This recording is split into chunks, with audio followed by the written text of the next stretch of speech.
મહેસાણા જિલ્લાના વિસનગર પોલીસને ચકમો આપીને આરોપી થયો છે ફરાર।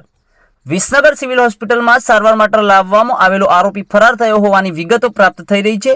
સબ જેલમાં બંધ આરોપી બીમાર થતા સારવાર માટે લાવવામાં આવ્યો હતો।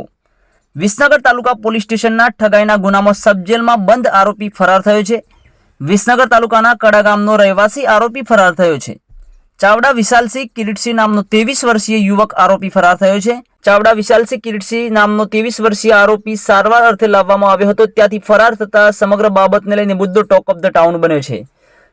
સબજેલમાં બંધ આરોપી બીમાર થતા સારવાર માટે લાવવામાં આવ્યો હતો। વિસનગર તાલુકા પોલીસ સ્ટેશનના ઠગાઈના ગુનામાં બંધ આરોપી ફરાર થયો છે। વિસનગર તાલુકાના કડા ગામનો રહેવાસી આરોપી ચાવડા વિશાલસિંહ કિરીટસિંહ ફરાર થયો હોવાની વિગતો પ્રાપ્ત થઈ રહી છે। વધુ સમાચારો અને અપડેટ્સ માટે જોતા રહો online TV news Suresh Thakor અને ફારૂક મેમણ સાથે। યુટ્યુબમાં સબસ્ક્રાઇબ કરો, ફેસબુકમાં ફોલો કરો અને ઇન્સ્ટાગ્રામમાં ફોલો કરવાનું ભૂલશો નહીં।